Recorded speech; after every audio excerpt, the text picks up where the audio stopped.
Good morning, students. I hope you all read the chapter that I told you, Fiber to Fabric, that is up to page number 36 and 37th half. Now today topic is animal fiber. अभी तक हमने natural fibres पढ़े थे, cotton, jute. अब हम animal fibres के बारे में रीड करेंगे. एनिमल फाइबर फर्स्ट इज वूल, ऊन.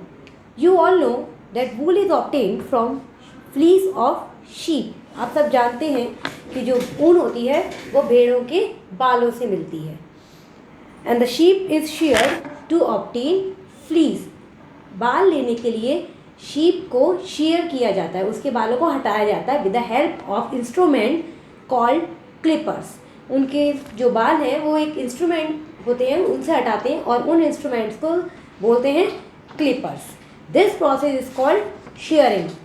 इनके बालों को हटाने का जो प्रोसेस है वो शेयरिंग कहलाता है. After shearing bales of wool और फ्लीस आर पैक्ड. उसके बाद इनके जो ऊन के जो बॉल्स होते हैं, जो बाल होते इकट्ठे करे जाते हैं, उनको पैक्ड करके they are then send to mills. उसके अपने मिल में भेजा जाता है जहाँ पर इनको क्लीन करा जाता है, कॉम्ब किया जाता है, स्ट्रेटन किया जाता है एंड देन अगेन ट्विस्टिंग. फिर उसके बाद इनको ट्विस्ट करते हैं and this how we get wool. हमें ऊन मिल जाती है. Now the properties of wool. Wool is flexible. Wool को अगर हम खींचें तो हम देखते हैं इट इज़ फ्लेक्सिबल. स्वेटर्स आप पहनते हैं सर्दियों में. You all observe this thing that when you stretch it get stretch. अब आप उसे खींचते हैं तो वो थोड़ा बहुत खिंचाव में आता है. It absorb moisture and dirt. ये मॉइस्चर भी एब्जॉर्ब कर लेता है और डर्ट भी, मिट्टी भी. It is flame resistant. ये आग नहीं पकड़ता आसानी से, फ्लेम रेजिस्टेंट होता है. Wool fibre trap air in between them. Air is a bad conductor of heat. Wool fibre trap air in between them. Wool के जो फाइबर्स होते हैं वो एयर को ट्रैप कर लेते हैं and air is a bad conductor of heat. So air हमारी बॉडी से हीट को एस्केप नहीं होने देती and therefore during cold temperature we feel warm when we wear wool woollen cloth. जब हम वूलन क्लोथ पहनते हैं तो हमें गर्मी इसलिए लगती क्योंकि वूल जो है वो एयर को ट्रैप कर लेती है और एयर जो है वो उस बैड कंडक्टर है हीट का. वो हीट को नहीं इधर से उधर फ्लो नहीं होने देता है और हमारी बॉडी की जो हीट है वो वहीं पे बनी रहती है. It does not allow heat to leave our body. Next is silk. Silk is produce from the cocoon of silk worm. Silk worm एक तरह का वॉर्म है जिसे जो मलबरी लीफ पे यानी शहतूत की पत्तियों पर इनकी रियरिंग की जाती है and the process of rearing silk worm is called sericulture. वो प्रोसेस जिससे सिल्क वॉर्म को रियर करा जाता है, उनका पालन किया जाता है, इस प्रोसेस को सेरिकल्चर कहा जाता है. Silk fibre is made from fabric such as satin, velvet, chiffon, crepe and brocade. Silk के जो फाइबर है, पहले जब कुकून डेवलप हो जाता है, सिल्क वॉर्म में कुकून अपने आसपास थ्रेडिंग कर देता है. जब वो मैच्योर हो जाता है उसको बॉयल करके उसके कुकून ले लिए जाते हैं and out of this silk, इस सिल्क से बनता है क्रैप, शिफॉन, ब्रोकेड.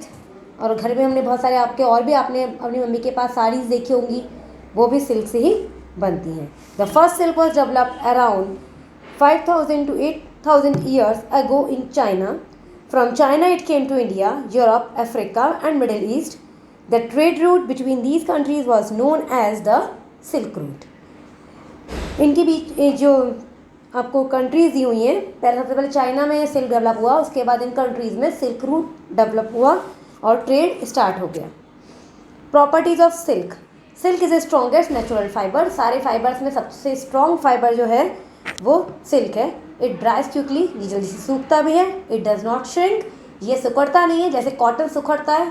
कल हमने पढ़ा था कॉटन जो है वो श्रिंक कर जाता है, सिकुड़ जाता है धोने पर थोड़ा बहुत, लेकिन सिल्क जो है वो श्रिंक नहीं करता. In summer it is cool and in winter it is warm. गर्मियों में ठंडा हो रहता है और सर्दियों में ये गर्म रहता है. Silk thread are very fine, soft and light in weight. It retain it shape, drape well, has a natural shine and can be easily dyed. Silk के जो थ्रेड हैं बहुत फाइन होते हैं, सॉफ्ट होते हैं और लाइट होते हैं वेट में. इनको ड्रैपिंग करना, इनको पहनना बहुत आसान होता है क्योंकि इस पर रिंकल्स इतने इजीली नहीं आते, ये अपनी शेप वापस वैसे के वैसे ही इजीली ले लेता है, जबकि कॉटन इसके कंपेयर में रिंकल ज़्यादा होते हैं, उसमें सल ज़्यादा पड़ते हैं। Next topic is synthetic fibre.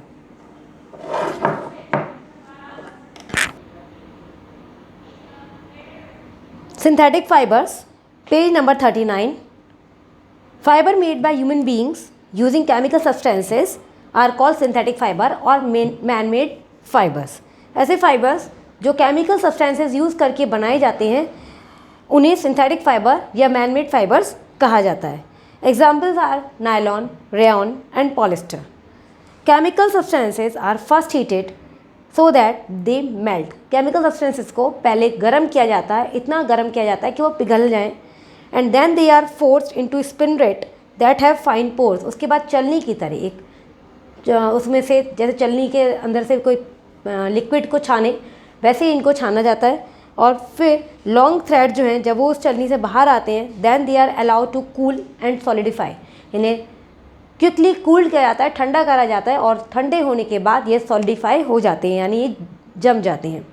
And these thread are twisted together to form yarn. उसके बाद इन थ्रेड्स को बुन लिया जाता है, गुथ लिया जाता है एक दूसरे के साथ, और इससे वापस से यार्न बना लिए जाते हैं, which is then use to make fabric. और बाद में ये जो यार्न है इनको इनको वीविंग या निटिंग के प्रोसेस से फैब्रिक में कन्वर्ट कर देते हैं। Synthetic cloth so form is strong and does not wrinkle and dries easily. Synthetic cloth जो होते हैं वो कंपैरेटिवली नेचुरल फाइबर से ज़्यादा इसलिए यूज़ किए जाते हैं क्योंकि तो वो रिंकल नहीं होते, उन पर आसानी से सल नहीं पड़ते, सूख भी जाते हैं।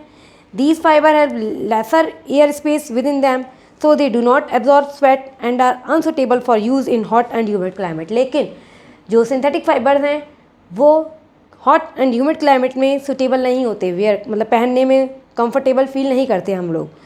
That is why synthetic fibres are usually mixed with other natural fibres. इसलिए सिंथेटिक फाइबर को आम तौर पर नेचुरल फाइबर के साथ मिक्स करा जाता है ताकि वो वेयरिंग मतलब पहनने में हमें कंफर्टेबल रहें। लाइक कॉटन और वूल, उनको ब्लेंड करा जाता है कॉटन और वूल के साथ, and then these fabrics are useful. Polycot and polywool are the example of blended fibre, mixed fibre. Blended mean mix fibre का जो एग्जाम्पल है वो है पॉलीकॉट, यानी सिंथेटिक फाइबर जब कॉटन के साथ मिक्स होते हैं तो पॉलीकॉट बनता है, और सिंथेटिक फाइबर जब वूल के साथ मिक्स होते हैं तो पॉलीवूल बनता है। Water absorbing properties of fibre. Student, if you see around yourself, आप अपने आसपास अगर देखो आपको बहुत सारे डिफरेंट क्लोथ नज़र आएंगे, and each has different water absorbing property. सारे क्लोथ की अलग अलग प्रॉपर्टीज़ होती है पानी को एब्जॉर्ब करने की। Different fibre have different water absorbing capacity. Absorption of water by fabric is an important factor that determine how comfortable a fabric is to wear. Water absorbing capacity से ये पता लगता है कि फैब्रिक जो है वो पहनने में कितना कंफर्टेबल है। Fabric that absorb very small amount of water और वेरी अनकम्फर्टेबल, जो बहुत कम अमाउंट ऑफ वाटर एब्जॉर्ब करता है ऐसा फैब्रिक पहनने में अनकम्फर्टेबल होता है, generally during summer season, because it does not absorb sweat easily, क्योंकि ये हमारा पसीना आसानी से नहीं एब्जॉर्ब करता, नहीं सोखता। Fabric that absorb large amount of water are quite comfortable to wear in such weather condition. गर्मियों में ऐसा कपड़ा पहनना अच्छा लगता है जो हमारा स्वेट यानी हमारे पसीने को आसानी से एब्जॉर्ब कर ले। तो natural fibres have higher water absorbing capacity than synthetic fibre. Synthetic fibre की कंपैरिजन में, जो कि केमिकल से मिलके बना हुआ है, उसकी कंपैरिजन में जो नेचुरल फाइबर्स हैं वो स्वेट एब्जॉर्बिंग कैपेसिटी या आप कह सकते हैं वाटर एब्जॉर्बिंग कैपेसिटी उनमें ज़्यादा होती है, इसलिए हम लोग नेचुरल फाइबर को प्रेफर करते हैं rather than synthetic fibre. Let us understand the properties of fiber through an activity. Here one activity is given, just go through this activity, then we will come to the next topic, that is fire resistant property of fiber. Let us see how different fiber respond to flame.